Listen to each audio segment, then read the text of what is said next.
Hey everybody, मैं हूँ Aditi and welcome you in IAS point. आज हम लोग पढ़ने वाले एक बहुत ही महत्वपूर्ण टॉपिक के बारे में। इससे रिलेटेड क्वेश्चंस काफ़ी आते हैं एग्ज़ाम में और हम इसे नहीं पढ़ पाते हैं क्योंकि हमें काफ़ी ज़्यादा टफ लगता है या हम इसमें इंटरेस्टेड नहीं होते हैं ज़्यादातर, और जिसकी वजह से हमारे 2 से 3 मार्क्स चले जाते हैं। लेकिन इस वीडियो को देखने के बाद आपके सारे डाउट्स क्लियर हो जाएंगे और अगर आप इस वीडियो को ही 2 to 3 टाइम्स देख लेते हैं ना, तो आप काफ़ी अच्छे से इससे रिलेटेड क्वेश्चंस को सॉल्व कर पाएंगे। तो आइए जानते हैं कि हमारा टॉपिक क्या है। वैसे तो आपको टाइटल में पता चल ही गया है कि हमारा टॉपिक है विज्ञान की प्रमुख शाखाएं और उसके अंतर्गत किन विषयों का अध्ययन किया जाता है। तो चलिए जानते हैं। सर्वप्रथम हम जानेंगे अंतरिक्ष विज्ञान। अच्छा, अंतरिक्ष विज्ञान से तो इतना तो हमें पता चल ही गया है कि इसमें अंतरिक्ष यात्रा और इत्यादि से संबंधित विषयों के बारे में अध्ययन किया जाता है। ठीक है, नेक्स्ट है हमारा ऑक्थायोलॉजी। क्या है? आक्थायोलॉजी। अब इसमें क्या होता है? मछलियों से संबंधित विषयों के बारे में अध्ययन किया जाता है। तीसरा आता है ऑस्टियोलॉजी। ऑस्टियोलॉजी मतलब इसके अंतर्गत हम हड्डियों का अध्ययन करते हैं। ठीक है, आप ऑस्टियोलॉजी को अथियों से भी जोड़ सकते हैं तो आपको मेमोराइज करने में आसानी रहेगी। नेक्स्ट है आपका अनिंथ्रोलॉजी। अनिंथ्रोलॉजी, ठीक है, इसमें हम पक्षियों से संबंधित विषयों के बारे में अध्ययन करते हैं। नेक्स्ट है आपका ऑप्टिक्स।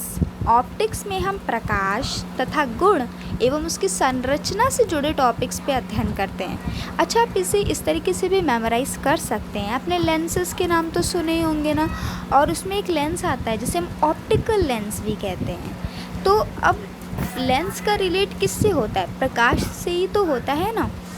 तो इसलिए आप ऐसे लर्न कर सकते हैं कि ऑप्टिक्स आए तो ऑप्टिकल से कनेक्ट कीजिएगा। ऑप्टिकल से कनेक्ट करके हम लाइट तक पहुंचेंगे। लाइट यानी कि प्रकाश।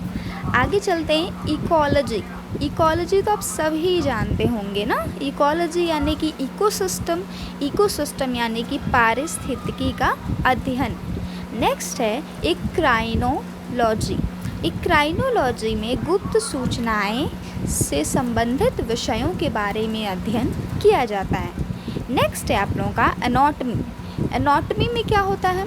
इसमें मानव शरीर में जितने भी अंग हैं ना, और उसकी जो संरचना है, जैसे वीन्स कितने हैं, नर्व्स कितने हैं, और इन सब से रिलेटेड जो भी अध्ययन किया जाता है, स्टडी की जाती है, उसे हम एनाटॉमी कहते हैं। एयरोनॉटिक्स। एयरोनॉटिक्स क्या होता है? अच्छा, अब एयर सुन के तो सबको यही लगा होगा एयर में जो विमान उड़ते हैं, ऑब्वियस सी बात है। तो बिल्कुल सही लगा है आपको। एयरोनॉटिक्स मतलब होता है विमानों से संबंधित, उनकी उड़ान से संबंधित चीज़ों के बारे में अध्ययन करना। नेक्स्ट है आपका एस्ट्रोनॉमी। अच्छा, एस्ट्रोलॉजी तो हम सब ने सुनी होगी ना। तो एस्ट्रोनॉमी बिल्कुल वही चीज़ है जिसमें तारों, ग्रहों से संबंधित आकाशीय पिंडों, जैसे लोग कहते हैं ना, आपके ऊपर शनि ग्रह है, आपके ऊपर शुक्र ग्रह है, तो इनसे रिलेटेड जो भी अध्ययन किए जाते हैं वो एस्ट्रोनॉमी में आते हैं। आगे चलते हैं एग्रोलॉजी। अब एग्रोलॉजी जब बात आए ना, तो आप सीधे एग्रीकल्चर पे जाइएगा। एग्रीकल्चर में सबसे ज़्यादा इम्पोर्टेंट क्या होता है? सॉइल होता है। सॉइल होता है ना, तो सॉइल यानी कि भूमि, यानी कि मिट्टी। मिट्टी का अध्ययन इसके अंतर्गत किया जाता है। नेक्स्ट है आपका एंटोमोलॉजी। एंटोमोलॉजी जो है ये कीट से संबंधित है। ठीक है, कीट से संबंधित। एंटोलॉजी, तो एंटोमोलॉजी में हम कीट से संबंधित विषयों का अध्ययन करते हैं। नेक्स्ट है आपका एरेक्नोलॉजी। एरेक्नोलॉजी, अब इसके अंतर्गत हम मकड़ी एवं संबंधित विषयों का अध्ययन करते हैं। ठीक है। एम्ब्रायोलॉजी। एम्ब्रायोलॉजी में एम्ब्रियो यानी कि भ्रूण से संबंधित विषयों का अध्ययन हम करते हैं। ठीक है, आगे चलते हैं ओशनोग्राफी। अच्छा, ये ओशनोग्राफी बहुत कम लोगों ने सुनी होगी ना, तो आप इसे ओशियन से रिलेट कर सकते हैं। ओशियन मतलब क्या होता है? समुद्र होता है। तो बिल्कुल हम इसमें समुद्र से संबंधित विषयों का अध्ययन करते हैं। आगे चलते हैं कॉस्मोलॉजी। कॉस्मोलॉजी, अच्छा, आपने कॉस्मिक रेस के बारे में सुना होगा जो ब्रह्मांड से आती हैं। ठीक है, तो इसमें हम ब्रह्मांड का अध्ययन करते हैं। तो अगर अपन शॉर्ट ट्रिक्स को माइंड में याद रखेंगे ना तो आपको काफ़ी आसानी से ये चीज़ें याद हो जाएंगी। आगे चलते हैं क्रिप्टोग्राफी। तो क्रिप्टोग्राफी जो है वो गुप्त लेखन अथवा गूढ़ लिपि का अध्ययन इसके अंतर्गत किया जाता है। ठीक है, अब आप इसे कैसे याद रखेंगे? तो इसे हम याद रखेंगे क्रिप्टो करेंसी के माध्यम से। ऑब्वियस सी बात है, आप सभी जानते हैं क्रिप्टो करेंसी क्या है। एक ऑनलाइन मोड है पैसे का, मतलब पैसा तो है पर आप उसे हाथ में छू नहीं सकते, वो आपके फ़ोन में है, आपके एक ऑनलाइन जगह पे है। ठीक है, एक ऑनलाइन पैसा है, वो ऑनलाइन टू ऑनलाइन ही ट्रांसफ़र होगा।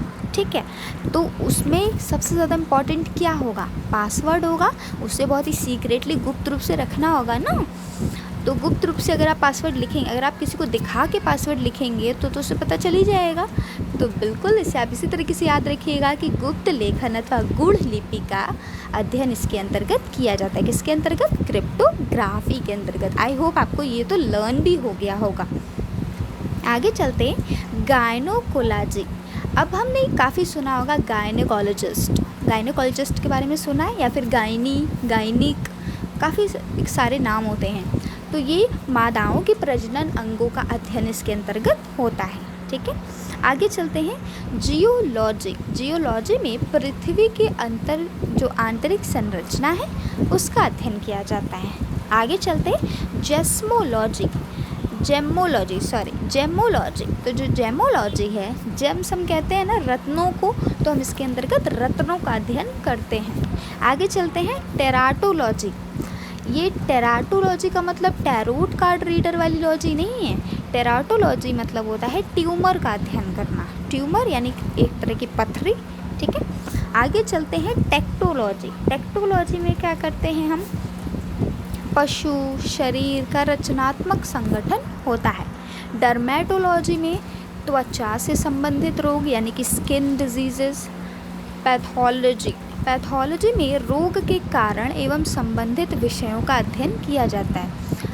ठीक है, आगे चलते हैं पैलियोंटोलॉजी में जीवाश्म से संबंधित विषयों पे अध्ययन किया जाता है। अच्छा, आप लोग कमेंट सेक्शन में लिख के बताइए कि जीवाश्म क्या होते हैं। आगे चलते हैं पैरासाइटोलॉजी। ये तो सुन के ही लग रहा है पैरासाइट्स यानी कि परजीवी वनस्पतियों एवं जीवाणुओं से संबंधित विषयों का अध्ययन। डेंड्रोलॉजी, तो डेंड्रोलॉजी में हम वृक्षों का अध्ययन करते हैं। डेक्टाइलॉजी में अंकों यानी कि संख्याओं का अध्ययन किया जाता है। न्यूरोलॉजी में नाड़ी स्पंदन से संबंधित विषयों पे अध्ययन होता है। न्यूमिस्मेटिक्स में मुद्रा निर्माण एवं अंकन, न्यूमिसमेटिक्स। ठीक है, आगे चलते हैं फाइनोलॉजी। तो जो फाइनोलॉजी है उसमें जीव जंतुओं का जातीय विकास देखा जाता है। ब्रायोलॉजी में दलदल एवं कीचड़ का अध्ययन किया जाता है। बैल्नियोलॉजी में खनिज निष्कासन से संबंधित विषयों का अध्ययन किया जाता है। जीव विज्ञान यानी कि बायोलॉजी में तो सभी जानते हैं जीवधारियों का शारीरिक अध्ययन। बॉटनी में पौधों का अध्ययन। बैक्टीरियोलॉजी में जीवाणुओं से संबंधित। मॉर्फोलॉजी में जीव एवं भौतिक जगत की आकारिकी का अध्ययन किया जाता है। मिनरलॉजी में देखा जाए तो खनिज मिनरल्स आ रहे हैं ना इसके अंदर। मेट्रोलॉजी में वातावरण एवं संबंधित विषयों पर अध्ययन होता है। माइक्रोलॉजी में देखा जाए तो फफूंद से संबंधित। ठीक है, मायोलॉजी में मांसपेशियों का अध्ययन होता है। रेडियो बायोलॉजी में जीव जंतुओं पर सौर विकिरण का क्या प्रभाव है इसका अध्ययन किया जाता है।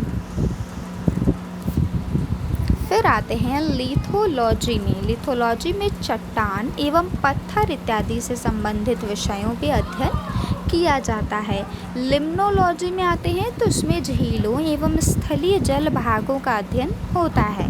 सीरोलॉजी रक्त सिरम एवं रक्त आधान से संबंधित इस पे हम स्टडी करते हैं। स्प्लैक्नोलॉजी में शरीर के आंतरिक अंग से संबंधित चीज़ों पे स्टडी की जाती है। स्पेस बायोलॉजी पृथ्वी से परे अंतरिक्ष में जीवन की संभावना। देखिए, जब हम बात करेंगे अंतरिक्ष विज्ञान की, तो उसमें अंतरिक्ष में जो चीज़ें हैं उन पे स्टडी होगी, ठीक है, कि कौन सी रेज़ हैं, ब्लैक होल क्या है, ये सारी चीज़ें। लेकिन जब हम बात करते हैं स्पेस बायोलॉजी की, जब उससे बायोलॉजी वर्ड कनेक्ट हो जाता है ना, तो हम उसमें स्पेसिफिकली ये स्टडी करते हैं कि हम चाँद पे रह सकते हैं कि नहीं, कौन कौन से जीव वहाँ रहते हैं, ये सारी चीज़ें, ठीक है। हीमेटोलॉजी, रक्त एवं संबंधित विषयों का अध्ययन हम हीमेटोलॉजी, आप इससे लर्न कर सकते हैं रक्त में क्या चीज़ होता है, हीमोग्लोबिन होता है, ठीक है, तो आप इसे हीमेटोलॉजी वहीं से आया है। हेलियोलॉजी, हेलियोलॉजी में सूर्य का अध्ययन होता है। हर्पेटोलॉजी में सरीसृपों का अध्ययन होता है, सरीसृपों का अध्ययन होता है। हिस्टोलॉजी में शरीर के ऊतक एवं संबंधित विषयों का अध्ययन।